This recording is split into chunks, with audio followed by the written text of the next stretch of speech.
Iglesia Universal de Jesucristo. Instituto Bíblico REP.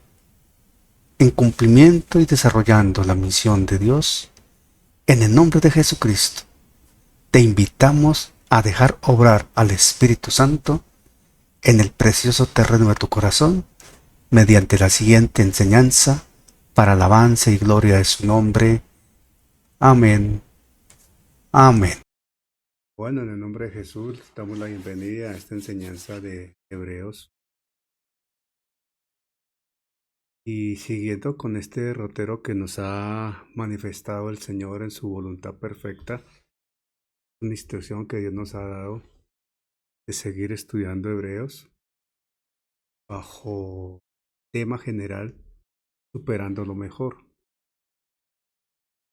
El título para la enseñanza de hoy, que es la número 8, el título es Siempre Superior. Siempre Superior.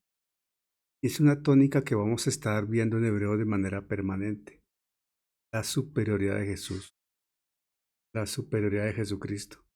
Y siempre lo vamos a estar viendo de una manera más impactante, en mayor dimensión, más notoria y de mayor edificación para nosotros.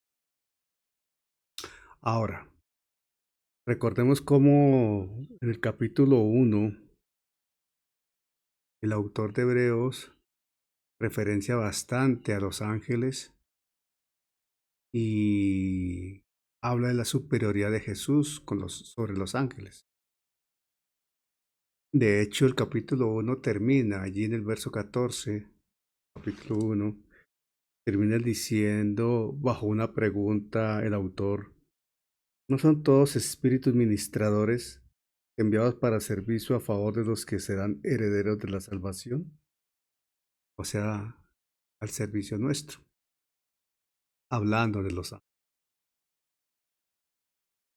En el capítulo 2, habiendo surtido del verso 1 al 4, notamos también que el autor de Hebreos vuelve a retomar el asunto de los ángeles. Más aún, así como en el capítulo 2, así como en el capítulo 1, perdón, el autor es enfático al hablar de los ángeles, cuando en el capítulo 2 aborda el tema de los ángeles, confronta temas de mucha religiosidad, tradición y costumbre en el contexto de la cultura y dogmas de fe judíos. Aborda el escritor incógnito de Hebreos el protagonismo de los ángeles y plantea de alguna manera, se difiere de allí, la preeminencia en la vida de las personas. Es necesario entonces recordar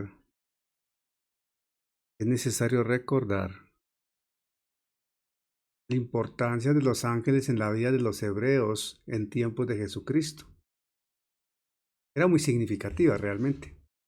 Más aún, actualmente existe una doctrina de angeología, una, una doctrina errónea, enseñanzas falsas, que usan la Biblia y versículos de la Biblia, segmentos de la Biblia para justificar realmente doctrinas que hacen mucho daño. Lo único que proyectan esas enseñanzas sobre ángeles es alejar a la gente de Jesucristo. En tiempo de Jesús, para el pueblo judío, en su cultura y tradición, era de suma trascendencia en su ámbito espiritual y su cotidianidad, como lo referente a los ángeles. Entonces hay que mirarlo un poquito para poder entender mejor lo que el autor está planteando ahora en el tema que vamos a abordar minutos adelante. Veamos que para los hebreos, por ejemplo, los ángeles eran como mensajeros divinos y realmente, si somos juiciosos al escudriñar la Escritura, vemos que en el Antiguo Testamento y aún en el Nuevo Testamento hay registros que evidencian que los ángeles oficiaron como mensajeros divinos. Esa idea está profundamente arraigada en el Antiguo Testamento, en las escrituras que los hebreos conocían, y se trasladó también de una manera maquinada, arraigándola en la tradición y las costumbres. Sin desconocer, reitero, que es bíblico considerar a los ángeles mensajeros divinos en su momento. Entonces, para los hebreos, los ángeles oficiaban con una responsabilidad de transmitir revelaciones divinas. Y en tiempos de Jesús se mantenía. Y hoy se mantiene para muchas personas. Y si lo miramos en ese referente de traer revelaciones divinas, entonces diríamos, entonces los ángeles acaso para muchos reemplaza al Espíritu Santo, y de alguna manera esas doctrinas direccionan a esa consideración. Bueno, para los hebreos, los ángeles también oficiaban como protectores y ejercían protección al pueblo de Israel y ejecutaban la voluntad de Dios en la tierra. Y eso es verdad. La Biblia muestra que en gran medida era verdad. Lo lastimoso fue la manipulación de esta verdad para volver la tradición, costumbres y doctrinas de hombre y manipulación de hombres. Por ejemplo, no podemos olvidar, y vamos un momento al Nuevo Testamento, que Lucas 1:26 al 33, 38, Lucas 1 del 26 al 33 al 38 incluso, narra cómo el ángel Gabriel anunció a María el nacimiento de Jesús. Y le anunció el nacimiento de Jesús y le presentó quién iba a hacer y lo que iba a hacer. Quién iba a hacer y lo que iba a hacer. Lucas 1:26, 38. Vamos un momento a Lucas 1:26, 38. Vamos a leer la parte inicial de Lucas. De Lucas 1:26. De Lucas 1:26. Vamos a mirar aquí Lucas 1:26. Dice acá, voy llegando a Lucas, ya casi llego. Ya estoy en Lucas. Aquí en Lucas 1:26 dice así. Al sexto mes, estoy en Lucas 1:26. Al sexto mes, el ángel Gabriel fue enviado, fíjense, fue enviado. Llevaba un mensaje, ofició como mensaje. Al sexto mes, el ángel Gabriel fue enviado por Dios a una ciudad de Galilea llamada Nazaret. A una virgen, ya más en específico a quién. A una virgen desposada con un varón que se llamaba José, de la casa de David. Y el nombre de la virgen era María. Y entrando el ángel en donde ella estaba, dijo: Salve, muy favorecida. El Señor es contigo, bendita tú entre las mujeres. Bueno, y le llevó el mensaje. Le decía: y ahora concebirás en tu vientre, estoy en el 31, y ahora concebirás en tu vientre y darás a luz un hijo, llamarás su nombre Jesús. Este será grande y será llamado Hijo del Altísimo, y el Señor Dios le dará el trono de David su padre, y reinará sobre la casa de Jacob para siempre, y su reino no tendrá fin. Poderosas palabras, confirmando lo que el Antiguo Testamento ya había planteado en lo prometido a David, por ejemplo. Por otro lado, los ángeles también oficiaron como consejeros y guías y planteando advertencias. Es el caso de José, esposo de María. Eso lo dice claramente Mateo 1:20 y Mateo 2:13. En otro nicho de la escritura, los ángeles también, para los hebreos era claro que protagonizaban el enfrentamiento entre el bien y el mal. Claro, esto es cierto porque sabemos que hay ángeles buenos y ángeles malos. ángeles de Dios y ángeles del demonio, ángeles de Satanás. Y necesariamente hay un enfrentamiento entre el bien y el mal, y los ángeles están allí en el campo de batalla. Esto lo plantea claramente el libro de Daniel. Y el libro de Daniel, por ejemplo, cuando vamos a Daniel 10:13, vamos a ir a Daniel. Estoy haciendo un sumero resumen del contexto de ángeles en el pueblo judío para poder entender lo que vamos a hablar. Daniel 10. Vamos un momento a Daniel 10. A ver, Daniel. Que me quede por acá. Daniel 10, capítulo 10 de Daniel, verso 13. 10:13 de Daniel dice. 10:13 de Daniel. Dice así. Atención a como dice Daniel 10:13, que eso tiene un interesante contexto teológico muy profundo de cómo operan el mundo angelical. Daniel 10:13, atención. Mas el príncipe del reino de Persia, ojo, mas el príncipe del reino de Persia se me opuso durante 21 días, pero he aquí Miguel, uno de los principales príncipes, ya que hay más, uno de los principales príncipes vino para ayudarme y quedé allí con los reyes de Persia. Y más adelante en el 21 dice, pero yo te declararé lo que está escrito en el libro de la verdad, y ninguno me ayuda contra ellos, sino Miguel, vuestro príncipe. ¿Verdad que Miguel es el príncipe de Israel? Es como el ángel protector o asignado a Israel. Más o menos, o no, más o menos, esa es la idea que transmite la escritura. La idea que transmite la escritura. Y cuando dice el príncipe de Persia, el príncipe del reino, dice el príncipe del reino de Persia. Persia era un reinado. Quiere decir que sobre el rey de Persia estaba asignado un ángel, que es lo que se llama príncipe, un ángel, para influenciarlo. Esto habla de un fuero espiritual, una cobertura espiritual que hay sobre el liderazgo terrenal, sobre los gobiernos terrenales, y eso sabemos que así es. Bueno, en otro contexto, para los hebreos había una gran injerencia, obviamente, de los ángeles, una interacción con los ángeles en su diario vivir. Y aunque los ángeles eran seres celestiales, los hebreos creían que podían interactuar con los seres humanos de manera directa.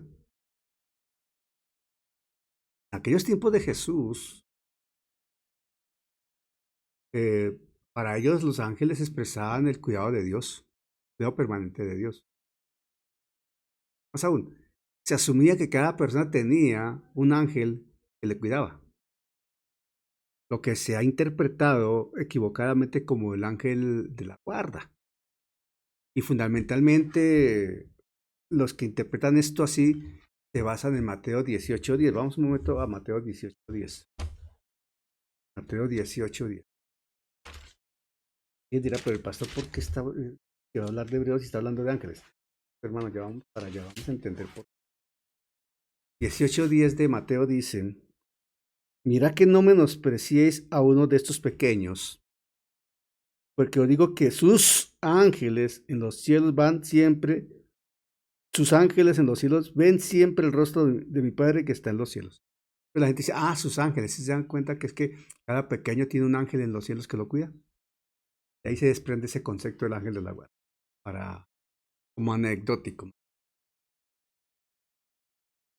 Entonces, en ese devenir de ideas sobre los ángeles, hay una relación de cómo Jesús aborda el tema de los ángeles en ese contexto judío. Porque Jesús mismo plantea la manifestación de los ángeles porque son reales. Y Jesús habló de los ángeles en sus enseñanzas. Por ejemplo, vamos a Mateo, Mateo 25:31. Vamos a Mateo 25:31. Luis Vicente, ¿cómo dice Mateo 25:31, hermano? Por favor. Mateo 25:31.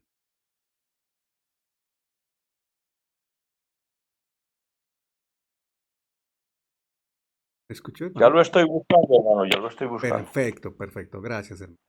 Mateo 25:31. Escuchemos cómo va a Mateo, leer Vicente Mateo 25:31. ya, espéreme que no me arrancó. Ah, carajo. Mire que le haya fallado la batería. Hay que darle manivela, hermano. Ya, Mateo 25:31. Sí. Gloria a Dios, aleluya. Dice la palabra del Señor. Y cuando el Hijo del Hombre venga en su gloria y todos los santos ángeles con él, entonces se sentará en su trono de gloria. Amén.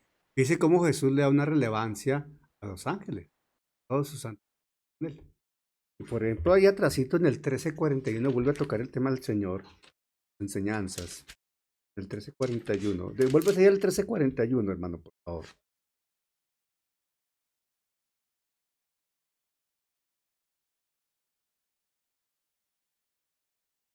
$13:41. Mateo 13:41. Ajá. Enviará el Hijo del Hombre a sus ángeles y recogerán de su reino a todos los que sirven de tropiezo y a los que hacen iniquidad. El Señor está referenciando a que los ángeles están a su servicio y Él los ordena y ellos hacen su voluntad. Está claro. Más aún, después de la tentación en el desierto, del ayuno de los 40 días, la escritura registra que vinieron ángeles y le sirvieron. Asimismo, un Getsemaní. La escritura también habla que un ángel lo fortalece. O sea que es evidente, y Jesús lo menciona, la escritura lo registra, es un hecho que los ángeles son reales y tienen una injerencia en la vida de las personas y en particular de los hebreos, pero la aplicación, el uso, la dimensión de la doctrina, el sacar esto del contexto bíblico de la voluntad de Dios, lo que hace daño. Lo que vemos hoy, lo que hemos visto a través de los tiempos. Perfecto. Para los hebreos en tiempos de Cristo, los ángeles eran más que seres espirituales actos, como de... No, representaban la cercanía de Dios, manifestaban la buena intención de Dios con ellos, evidenciaban el poder protector de Dios y la forma como Dios se comunicaba con la humanidad. Un contexto que hoy día nosotros claramente sabemos que no está dentro del plan divino porque en esta dispensación y en el plan de Dios contamos con el Espíritu Santo, Dios mismo.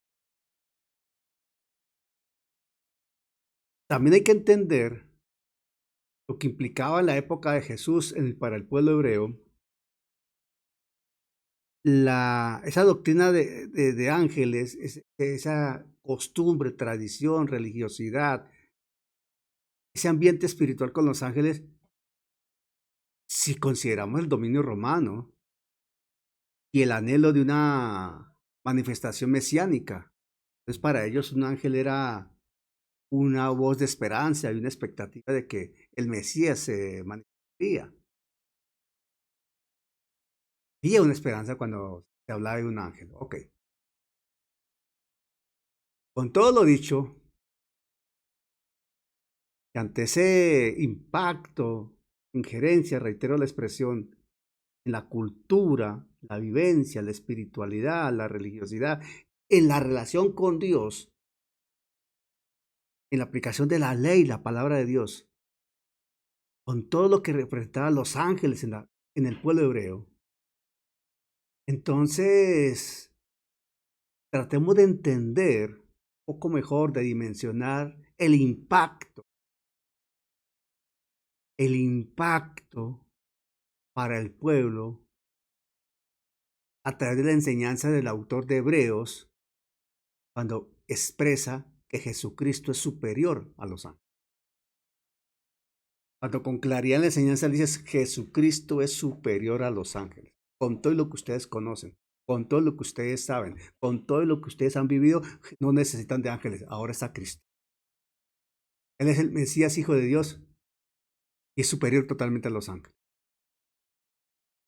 Le está planteando un antes y un después.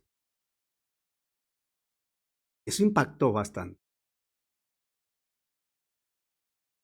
Lo que decíamos hace unos días, en un servicio, creo que fue un jueves, que decíamos que hay que tratar de ubicarnos en ese ambiente hebreo, en donde culturalmente, históricamente, familiarmente, doctrinalmente, religiosamente, en todos los ámbitos de la vida, eso era lo que ellos entendían, escuchaban y vivían. Entonces el impacto era brutalmente contrario a lo que ellos esperaban. Un choque tenaz, fuertísimo, pero una verdad absoluta. Cristo se presenta, es superior a los. Ahora, con todo lo anterior podemos leer el fundamento bíblico para hoy. Hemos empleado 20 minutos para plantear este preámbulo, esta introducción para poder entender mejor el fundamento bíblico de esta noche. Y está en Hebreos 2.5. Y leemos la palabra en Hebreos 2.5, 2.6 en el nombre del Padre, del Hijo y del Espíritu. Y la palabra dice así en Hebreos 2.5 y 6. Porque no sujetó a los ángeles el mundo venidero. Pongamos atención a lo que estamos leyendo. Porque no sujetó, pasado, a los ángeles el mundo venidero. Acerca del cual estamos hablando. Pero alguien testificó en cierto lugar diciendo que es el hombre, que te acuerdes de él, o el Hijo del Hombre, para que le visites. Y ahí sigue una secuencia. Están ahí en Hebreos. Están ahí en Hebreos, van a ver. Para otro. Un momento. Con Hebreos. La Biblia para otro. Segundo, por favor. Y pueden ver ahí, en el verso 7, que dice, lo hiciste un poco menor que los ángeles, le coronaste de gloria y de honra, y le pusiste sobre las obras de tu. Todo lo sujetaste bajo sus pies, porque en cuanto le sujetó todas las cosas, nada dejó que no sea sujeto a él. Pero todavía no vemos que todas las cosas le sean sujetas. Aquí lo interesante es, porque no sujetó a los ángeles el mundo venidero, del cual estamos Hebreos. Miren ese por qué. Es una conexión explicativa referente a lo anterior.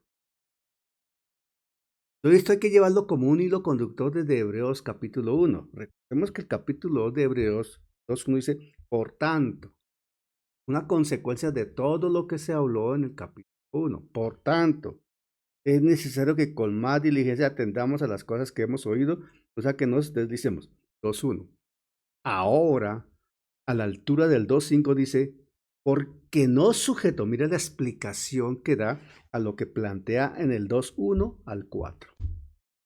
Porque no sujetó a los ángeles el mundo venidero acerca del cual estamos hablando. E inmediatamente el autor de Hebreos hace referencia al Salmo 8. Antes de llegar al Salmo 8, permítame decirlo así.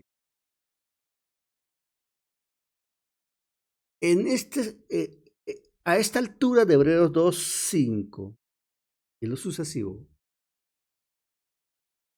aparece otro énfasis con el cual argumenta el autor de Hebreos para seguir dimensionando la superioridad de Cristo con respecto a los ángeles.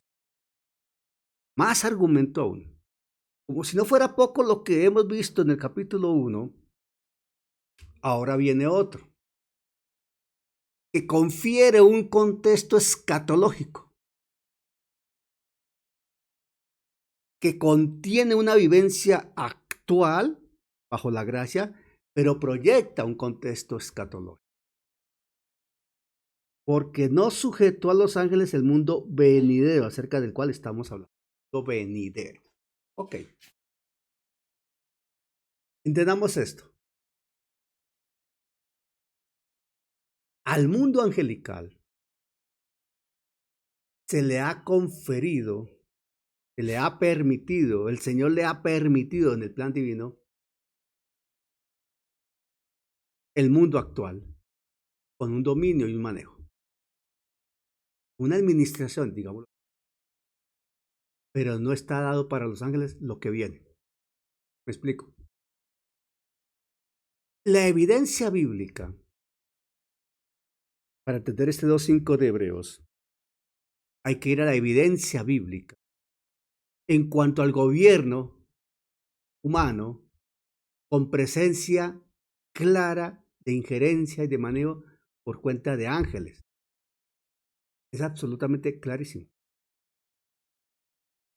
Volvamos a Daniel 10, 20 y 22. Vamos a Daniel 10, 20 y 22. Volvámonos un momento a Daniel 10, 20 y 22. Estoy que ya hablo con mucho cuidado para poderlo entender mejor. Tenemos también aspectos Antiguo Testamento, escatológicos, en fin, asuntos delicados que no podemos entender mal. Bien.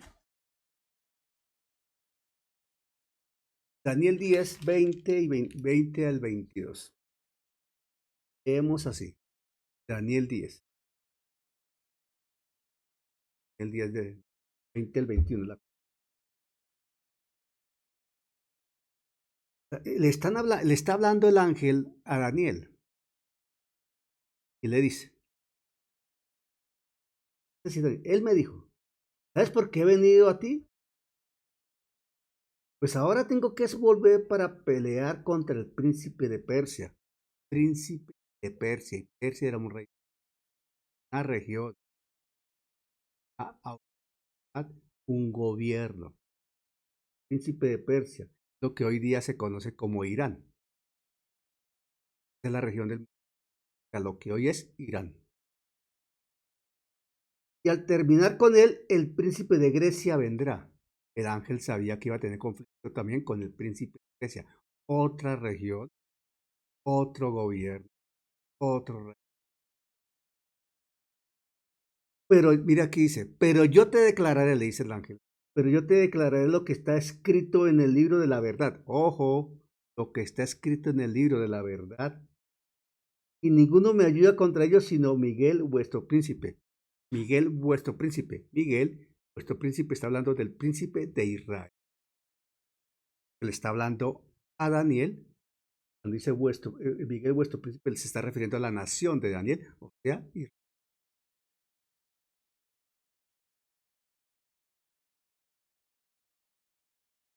Cita a Persia, cita a Grecia, a él.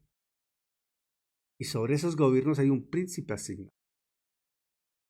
Evidentemente, cuando habla de Persia y Grecia, habla de príncipes hablando de ángeles, o en este caso de ángeles, de demonios, de espíritus inmundos, como lo quiera llamar, pero malos. Llamados por Satanás. Pero cuando habla del príncipe de Israel, está hablando de un príncipe por Dios mismo a proteger. En otros lugares, en otros segmentos de la escritura, vemos y leemos claramente que hay gobernadores de orden angelical sobre las instancias o sobre los gobernadores humanos. Se presentan como principados, potestades, gobernadores de las tinieblas. Estamos hablando de Efesios 6:12 cuando Pablo dice lo siguiente, Efesios 6:12. Le dice a la iglesia, Efesios 6:12, Pablo le dice a la iglesia así, o el Espíritu Santo le narra a la iglesia así. Porque no tenemos lucha contra sangre y carne, sino contra principados, potestades, contra los gobernadores de las tinieblas de este siglo, contra huestes espirituales de maldad en las regiones. Y todo esto está hablando de injerencia demoníaca, angelical demoníaca sobre gobiernos. Más aún, hoy perfectamente podemos decir que todos los gobiernos en el mundo tienen una injerencia angelical. Podemos decir que todos tienen una injerencia angelical de orden por lo que vemos en el. Entonces, lo que la Biblia registra sobre la actividad de ángeles, tanto buenos como malos, evidencia una verdad, mis hermanos. Que los ángeles están en acción. Tienen una actividad permanente. Fundamentalmente una actividad de injerencia directa en las actividades de los hombres, pero ante todo y sustancialmente en aspectos de gobierno y poder de todo orden. Gobierno y poder. Gobierno, poder político, poder económico, poder social, etc. Injerencia demoníaca. Ahora, la realidad de hoy, lo que se ha venido presentando. Pero es que Hebreos dice acá, 5.1, es que 2.5, porque no sujetó a los ángeles, porque no sujetó a los ángeles el mundo venidero acerca del cual estamos. Cuando Hebreos empieza a plantear la superioridad de Jesús, a dimensionar a Jesús en lo que Él es y representa, como Dios mismo, ya nos está proyectando a lo que es el dominio y el ejercicio de la autoridad de Jesús como Rey, soberano y Señor. Y necesariamente aquí entonces nos vamos al mundo futuro, a lo que viene con Jesús como Jesús Rey. Es un nuevo orden que se establece y empieza a desarrollar con Jesucristo vencedor en la cruz. Cuando Él asciende a los cielos y ocupa nuevamente su trono, el trono sempiterno por la eternidad. Y empieza desde allí entonces una injerencia, un manejo diferente, una relación diferente en el mundo, un nuevo orden en el mundo, porque aparece la iglesia. Y la iglesia está encabezada, liderada por Jesús. Y la iglesia, aunque está en el mundo, no es de este mundo. Marca una seria diferencia y una clara rivalidad con el mundo, justamente. Con el mundo. Cristo es el Señor de la iglesia, pero también es Señor del mundo porque ejerce autoridad y control y dominio, aunque hay un orden que está establecido por Dios y unos tiempos definidos por Dios. Pero el Señor no ha dejado de ser Señor, Rey, y no ha perdido su majestad. Y Él, estando en su lugar de exaltación, sigue siendo Señor y ejerce su señorío. Y aquí viene la verdad escatológica del milenio para llegar al estado eterno. ¿Por qué? Porque en el milenio se establecerá Jesucristo como Rey absoluto, en ejercicio de su majestad, y su gloria será evidente en un reinado que se caracterizará por tres aspectos sustanciales. Un reinado que se caracteriza por justicia, paz y santidad. Justicia, paz y santidad que claramente reemplazan a un mundo de injusticia, guerra y pecado. Ese es acá cuando dice, porque no sujetó a los ángeles el mundo venidero.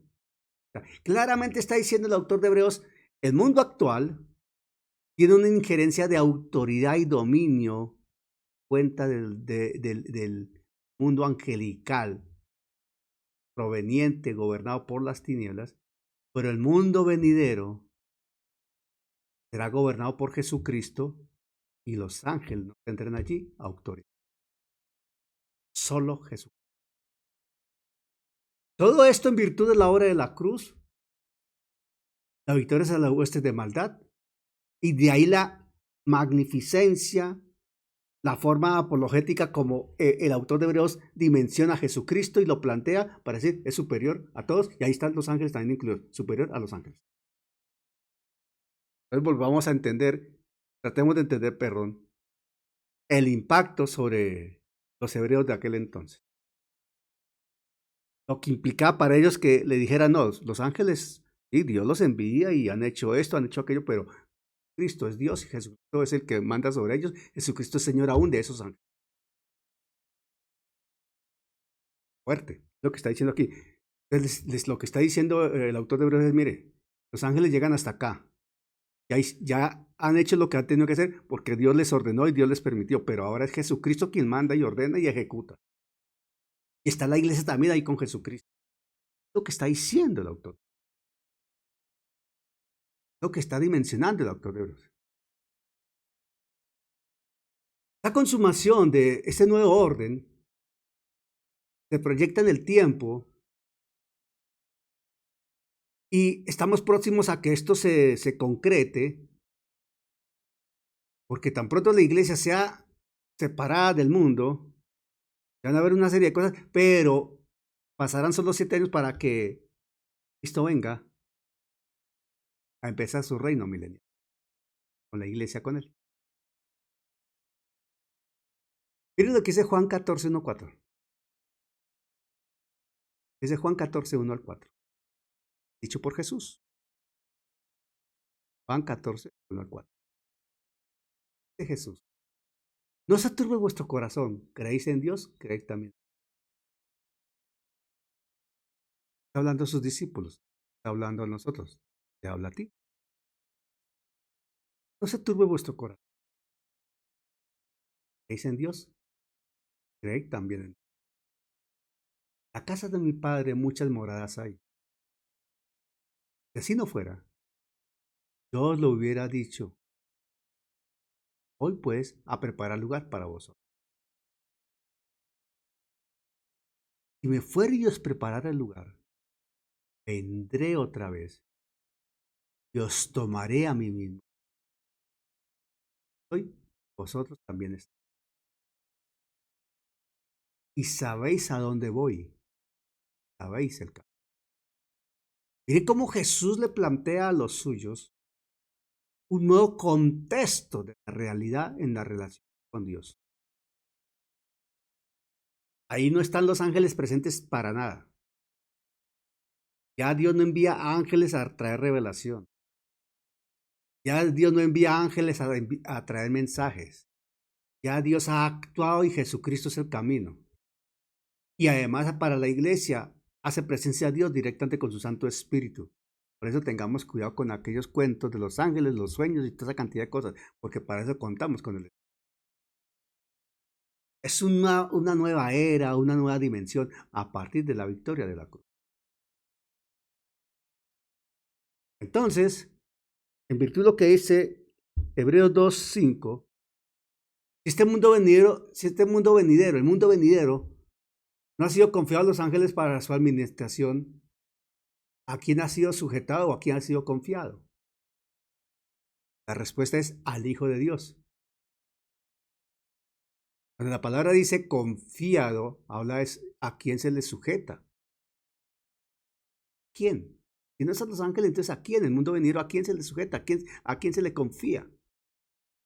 La respuesta es al Hijo de Dios, a quien su Padre constituyó heredero,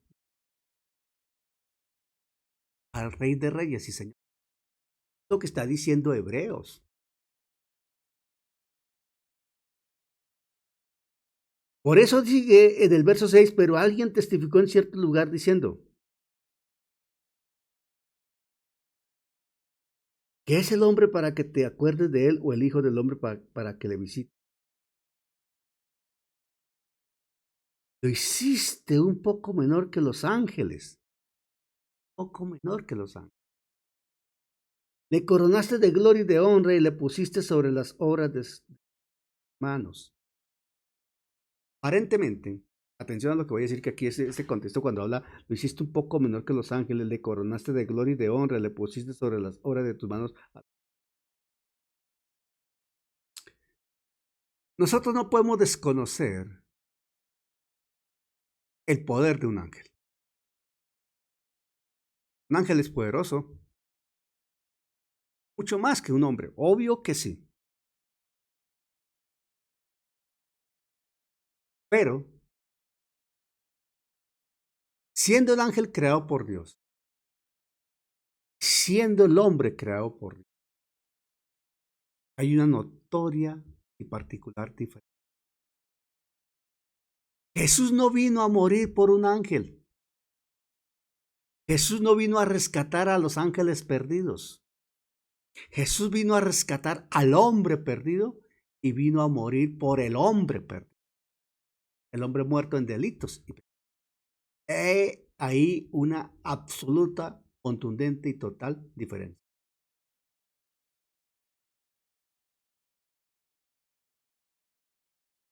Y aparece el papel del Hijo de Dios como Hijo del Hombre.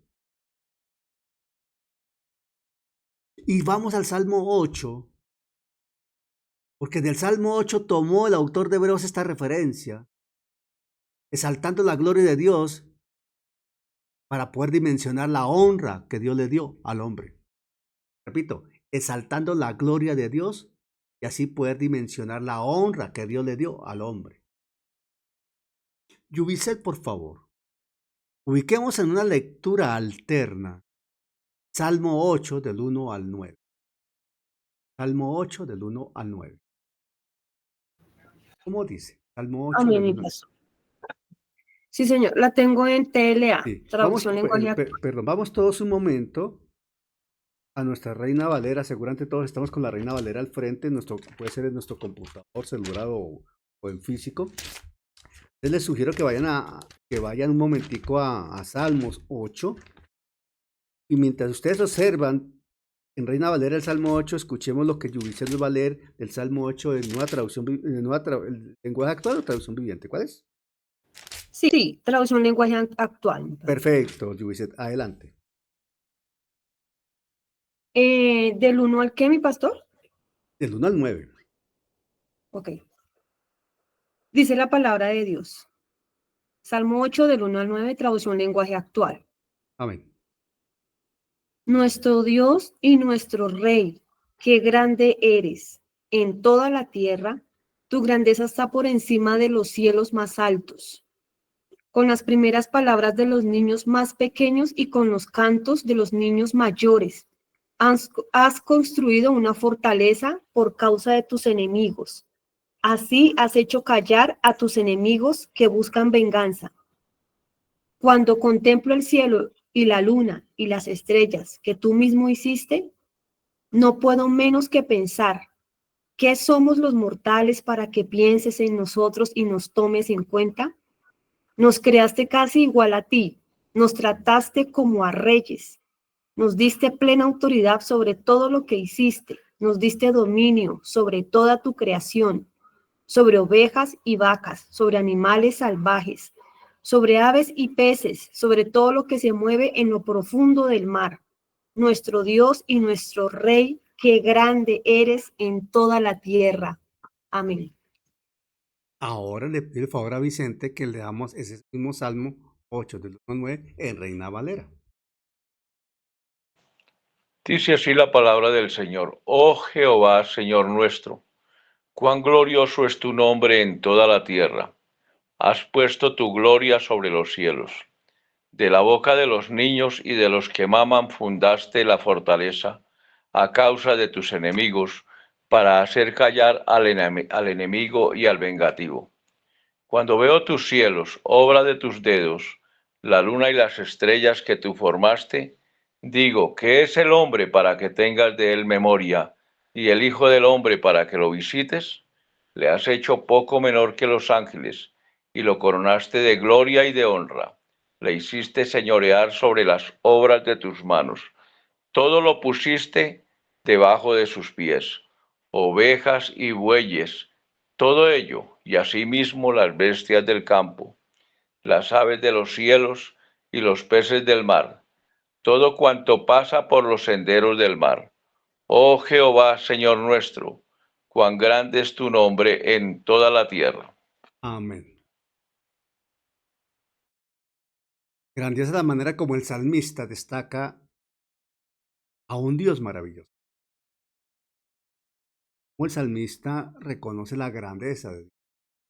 pero así mismo como el salmista nos deja ver la honra que Dios le otorgó al hombre, la honra que Dios le dio al hombre, ¿en cabeza de quién? De Adán. Claramente lo que el salmista está presentando allí es coherente con la dignidad que Dios le dio al hombre y con todo lo que Dios le entregó al hombre y que plantea claramente Génesis 1, allá en el 20. Ese segmento, el Salmo 8, o ese Salmo 8 porque es todo el Salmo, tiene referencia directa con lo que Génesis plantea. Porque claramente Génesis habla de que Dios hizo animales, género, ganado, aves, todo. Fue allí el hombre, ¿para qué? Para señorear. Por ejemplo, el 29, Génesis 1:29 dice, y dijo Dios, aquí que os he dado toda planta que da semilla, que está sobre toda la tierra, y todo árbol en que hay fruto y que da semilla, os serán para comer. Y a toda bestia de la tierra y a todas las aves de los cielos y a todo lo que se arrastra sobre la tierra en que hay vida, toda planta verde le será para comer. Y fue así. Pero dice, y vio Dios todo lo que había hecho y aquí que era bueno en gran manera, y fue la tarde y la mañana. El autor de Hebreos dimensiona en revelación divina y lo lleva de una manera aplicativa muy, muy sabia de Adán hasta Jesucristo. Atención a lo que estoy diciendo. De Adán hasta Jesucristo. El postrer Adán. Cabeza de la nueva creación. Y total Señor y gobernador del mundo por venir. Adán, el primer Adán, perdió el dominio, señorío y majestad que Dios le dio. Y aún está perdido porque vemos el mundo como está. Pero quien vino a recuperar lo perdido y quien vino a restablecer la posición del hombre y quien vino a reconciliar al hombre con Dios se llama Jesucristo. En una nueva condición. No podía el hombre ser reconciliado. No podía el hombre ser restablecido. No podía el hombre recuperar posición y condición de privilegio ante Dios si no se da la obra de la cruz, si no se da la victoria de la cruz y si Jesucristo no es el Señor y Rey. No sería posible. La única manera de terminar con el dominio que Satanás tomó de Adán, porque Adán se lo entregó, como príncipe de este mundo, es la victoria de la cruz, la victoria de Jesús. Y ahí el autor de Hebreos, volvemos a Hebreos 2, del 5 en adelante, hasta el 8. Presenta una identificación, presenta una identificación, una semblanza clarísima de lo que es el Hijo del Hombre. Como lo dice el Salmo 8 en el verso 4, como hijo de hombre. Y esa expresión hijo del hombre, referenciada a Jesús, lo hiciste un poco menor a los ángeles, habla de la identidad de Jesús con la humanidad. De la identificación que tuvo Jesús con el hombre perdido. Con la necesaria identidad de Jesús hacia el hombre y con el hombre por su condición y naturaleza. Pero fue temporal y momentánea porque Jesús después cobró la dimensión que le corresponde en la obra de la cruz. Pero también del Hijo del Hombre, esa expresión Hijo del Hombre, tiene una relevancia escatológica, como les he dicho, para hablar del mundo por venir, el mundo venidero, es de lo que está hablando Hebreos. Estoy en Hebreos 2:5. Cuando nos referimos a Daniel 7:13 y 14. Daniel 7:13 y 14 es un pasaje de orden escatológico que presenta al Señor Jesucristo y a su Padre, al Padre eterno. Y dice así Daniel 7:13, 14. Habla Daniel. Y dice así la escritura, Daniel 7:13, 14. Dígame con cuidado, por favor. Miraba yo en la visión de la noche, dice Daniel. Repito, Daniel capítulo 7, versos 13. Miraba yo en la visión de la noche, y aquí con las nubes del cielo venía uno como un hijo de hombre. Hablando de que vino hasta el anciano de días y le hicieron acercarse delante de él. El anciano de días es el Padre. Y le fue dado dominio al Hijo del Hombre. Y le fue dado dominio, gloria y reino al Hijo del Hombre, para que todos los pueblos, naciones y lenguas le sirvieran. Su dominio es dominio eterno, que nunca pasará, y su reino uno que no será. Si miramos este segmento de 7:14 de Daniel, y lo llevamos a lo que el ángel le dijo a María, cuando le reveló que iba a ser madre, que iba a concebir, que su nombre iba a ser Jesús, coherente totalmente. Ángel a María. El plan divino con ese niño que iba a nacer, el vientre de María, el Espíritu Santo, se llamaría el Hijo de Dios. Entonces, Jesús mismo se presentó como el Hijo del Hombre y le da un peso significativo a ese título. Y para nosotros como iglesia, ese título Hijo del Hombre es muy relevante. Tiene una connotación de peso realmente. De peso. Porque está hablando de Jesús.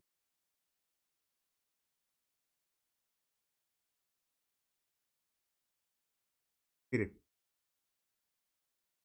la historia bíblica registra con claridad las fallas de muchos hombres. Por ejemplo, el libro de los jueces. Pero cuando un hombre fallaba, Dios levantaba a otro para tomar ese lugar. Proseguir con el plan divino. Adán falló y fue expulsado de Edén. No respondió al plan de Dios. Pero Dios sí tenía un propósito definido, claramente establecido. ¿Quién tomó el lugar de Adán entonces? El lugar de Adán lo tomó Jesús. El único que podía deshacer los efectos de la caída de Adán. El único que podía restablecer el orden dado por Dios. El único que podía realmente dar un nuevo orden al mundo. De ahí que en el Nuevo Testamento, mis hermanos, en el Nuevo Testamento, Pablo presenta a Cristo como el último Adán. Y esto es significativo, porque por esa obra, ese carácter de Jesús, que nosotros estamos acá, noche reunidos. Miren, el Salmo 8. Salmo 8 dice, parte final del Salmo 8 dice, todo sujetaste bajo su. Está finalizando lo que habla de la otorgado al hombre. Todos lo sujetaste bajo. Pero el Salmo 110:1, la que ponga a tus enemigos por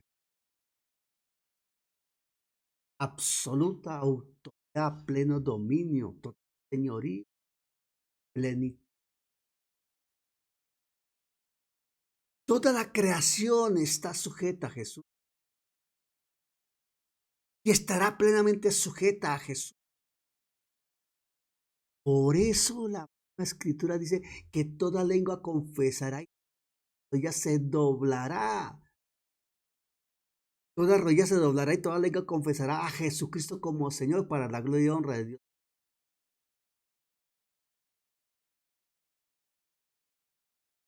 La humanidad de Jesús, tiene un propósito clarísimo en el plan de Dios. Honró al hombre. Dios se hizo hombre.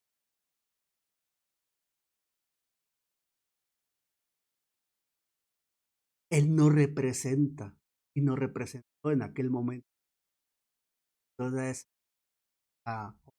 significa todo ese ejercicio y en la y nos representa en la de la de los beneficios y bendiciones de la que nosotros podíamos. Te recomiendo que leas Romanos 5, 18 en adelante, 16 en adelante y vas a ver el comparativo que hace entre Adán y Jesús.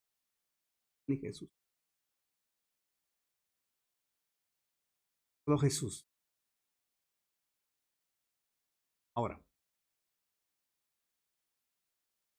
esto conlleva un argumento también en favor de por qué Jesús, en esa obra, la autoridad que manifestó, esa sujeción a los ángeles, esa sujeción de los ángeles ante él, y la proyección escatológica de dominio y señorío, el milenio y el estado eterno, lo plantea, lo dimensiona en los tres roles que el Antiguo Testamento planteaba en personas diferentes. Rey eterno, gran sumo y el profeta de el intercesor ante el Padre, superior a los ángeles. Ahí que dice, Salmo 8, perdón, 2:8 de Hebreos, todo lo sujetaste bajo sus pies, porque en cuanto le sujetó todas las cosas, nada dejó que no sea sujeto a él, pero todavía no vemos que todas las cosas le sean sujetas. Claro, no lo vemos aún.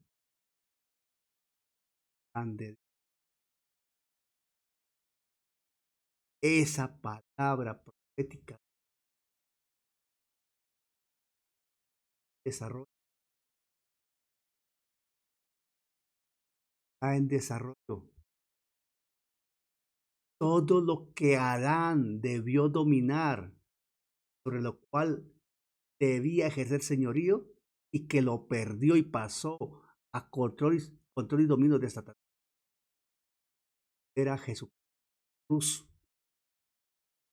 Y algo adicional, no tiene límite. Todo queda sujeto bajo sus pies, es el Señor. Pero acordémonos de algo trascendente, esencialmente trascendente, fundamentalmente trascendente, vitalmente trascendente. Jesús es cabeza de la iglesia y la iglesia. O sea que al sujetar todo bajo sus pies, todo eso está también bajo la autoridad de la iglesia.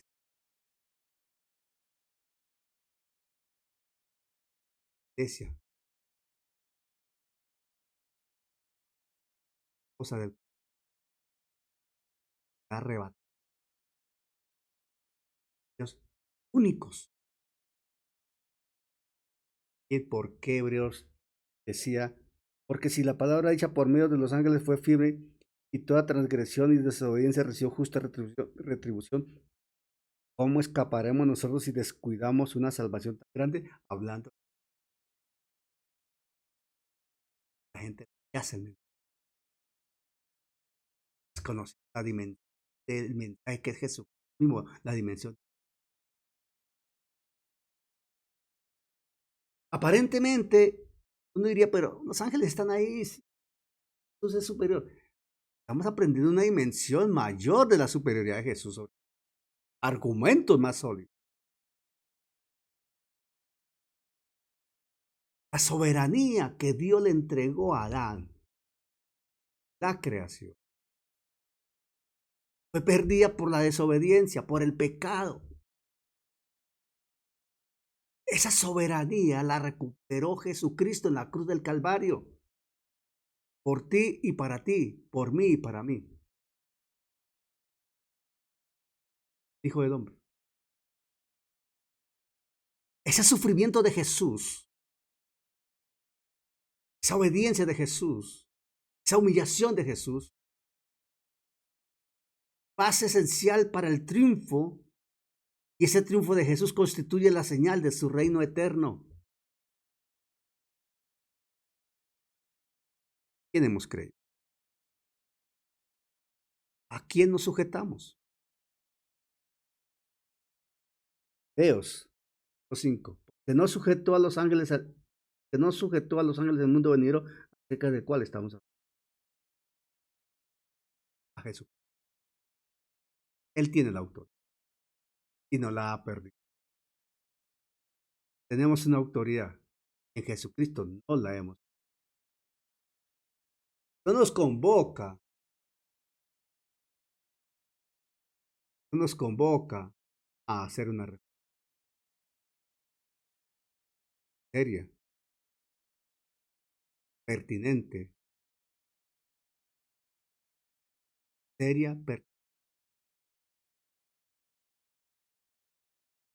la respuesta nos permite darnos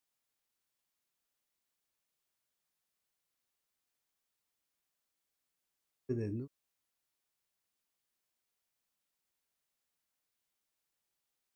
y respondiendo a la de la honra, a hacer parte,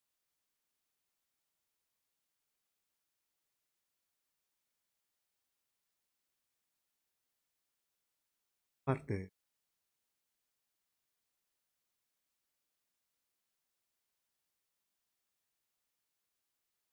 Vamos a gobernar con Él. Hoy testificamos de Él, no de los ángeles, de Jesucristo. Nosotros no llevamos ningún mensaje de angelología, hablamos del Evangelio de Jesús. No vivimos nada que tenga que ver con ángeles.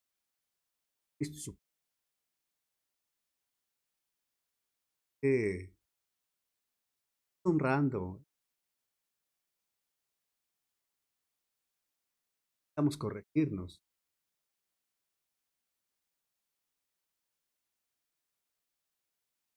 Porque mundo venidero empezó con estamos en camino ya total.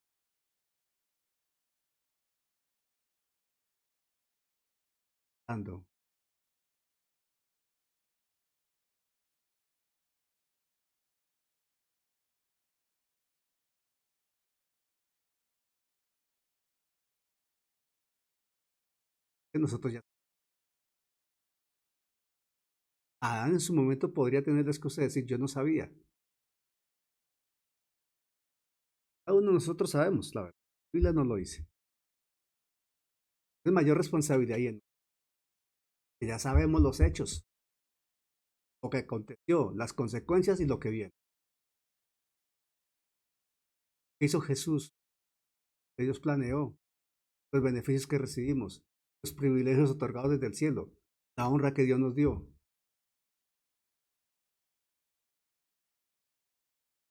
Una buena.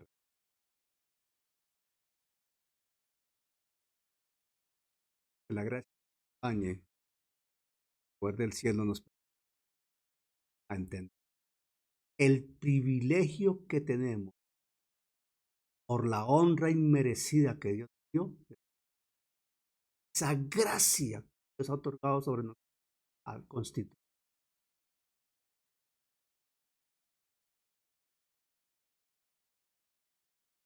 Joyce, por favor, oramos entregando este tiempo al Señor. Gracias.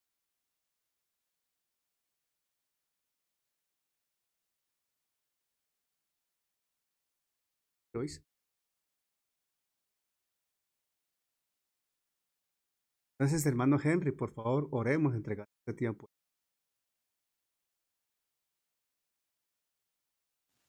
Amén, Pastor Daniel, Dios le bendiga. Amén. Bendito Dios y Padre del cielo, te damos gracias por tu palabra que hemos escuchado. Tu palabra verdadera, tu palabra que llega a los corazones, Señor. Tu palabra que toca, Dios mío, y hace comprender y entender tu poderío, tu grandeza, tu misericordia y tu amor, Señor Dios del cielo.